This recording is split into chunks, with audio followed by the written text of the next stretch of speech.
Hi friends, இன்றைக்கி ஒரு ஈஸியான ரெசிபி வாங்க பார்க்கலாம். கேரட் கட் பண்ணி வச்சுருக்கேன், அது கூட பம்ப்கின் அதுவும் தனியாக கட் பண்ணி வச்சுக்கிறேன். ஒரு பேன் எடுத்துக்கிறேன், அதில் ஆயில் ஊற்றி கடுகு போட்டு பொரிஞ்சதும் வெங்காயம் கருவேப்பிலை போட்டு லைட்டாக வதக்கி விட்டுட்டு அது கூட கேரட் போட்டுக்கிறேன். கேரட் போட்டு லைட்டாக வதக்கி விட்ருக்கணும். லைட்டாக பம்ப்கின் சேர்த்து போடக்கூடாது, தனியாக கேரட் மட்டும் போட்டு லைட்டாக வதக்கி விட்ருக்கணும். இந்த மாதிரி ஈஸியான ரெசிபிக்கு, டிஃப்ரெண்ட்டான ரெசிபிக்கு நம்மளுடைய சேனலை சப்ஸ்கிரைப் பண்ணி வச்சுக்கோங்க. லைக் பண்ணுங்கள், கமெண்ட் பண்ணுங்கள், நிறைய ஷேர் பண்ணுங்கள், எனக்கு சப்போர்ட் பண்ணுங்கள். இவ்வளோ தூரம் கஷ்டப்பட்டு வீடியோ எடிட் பண்ணி போடுறேன்.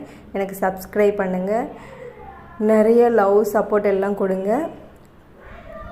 கேரட் கூட தண்ணி ஊற்றி நல்லா வெந்தது, லைட்டாக முக்கால் வேக்காடு வெந்ததுக்கப்புறம் பம்ப்கின் போட்டு லைட்டாக உப்பு போட்டு அது வேக வைக்கணும். ரெண்டையும் மிக்ஸ் பண்ணி கொஞ்சம் நேரம் 5 மினிட்ஸ் மூடி வச்சு வேக வச்சுருங்க. லாஸ்ட்டில் நான் தேங்காய் அரைச்சி போட மாட்டேன், நான் தேங்காய் சும்மா தான் போடுவேன். இப்போ நல்லா வெந்துட்டு ரெண்டுமே வெந்ததுக்கப்புறம் தேங்காவை அப்படியே தூவி விடுவேன், அது கூட ஜீரகம் போடுவேன். அவ்வளோதான் இந்த ரெசிபி. இது நல்ல டேஸ்ட்டாக இருக்கும். நீங்கள் லைட்டாக மஞ்சத்தூள் போட்டுக்கோங்க, நல்லா சூப்பராக இருக்கும். நீங்கள் ட்ரை பண்ணி பார்த்துட்டு எப்படி இருக்குன்னு எனக்கு கமெண்டில் சொல்லுங்கள்.